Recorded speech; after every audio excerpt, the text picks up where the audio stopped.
পুরুলিয়া জেলাতে উচ্চশিক্ষা প্রতিষ্ঠানগুলির মধ্যে নবীনতম সংযোজনদের তালিকাতে কোটশিলা মহাবিদ্যালয়ের নামটি অন্যতম। 2010 সালের 22শে ডিসেম্বর স্থানীয় এলাকার বিশিষ্ট সমাজসেবী এবং প্রথম দায়িত্বপ্রাপ্ত অধ্যক্ষা ডক্টর নীলিমা সিনহার অপ্রাণ প্রচেষ্টায় পথ চলা শুরু হয় এই কলেজটির।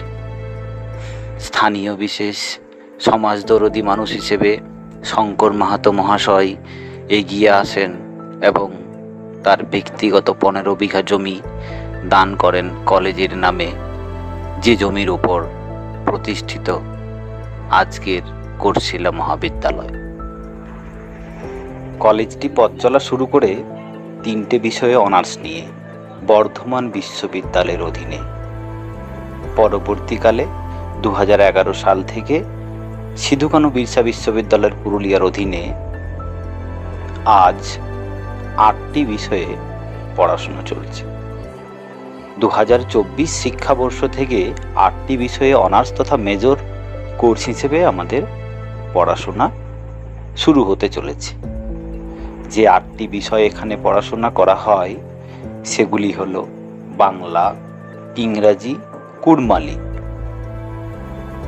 Education, physical education, geography, history, political science. এই 8টি বিষয় নিয়ে পড়াশোনা হয় আমাদের এই কলেজে।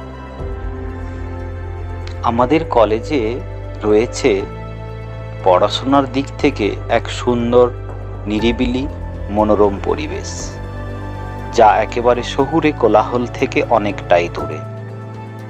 রয়েছেন মাননীয় অধ্যক্ষ ডক্টর প্রভাত কুমার মণ্ডল, সঙ্গে 22 জন অধ্যাপক মণ্ডলীর এক সুসংবদ্ধ পরিবেশ, যা আমাদের কলেজের ছাত্রছাত্রী এবং শিক্ষকের অনুপাত 40:1।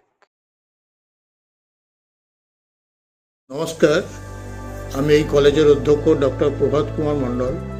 এই প্রত্যন্ত এলাকায় অনেক প্রতিকূলতার মধ্যেও যে সমস্ত ছাত্রছাত্রী উচ্চ মাধ্যমিক পরীক্ষায় সফল হয়েছে, প্রত্যেককেই অনুরোধ করছি উচ্চশিক্ষার আঙিনায় আসার জন্য, এবং সেন্ট্রাল অ্যাডমিশনের পোর্টাল যখন ওপেন হবে তখন এই কলেজে অ্যাডমিশনের জন্য অনলাইন অ্যাপ্লিকেশন করার আবেদন রাখছি।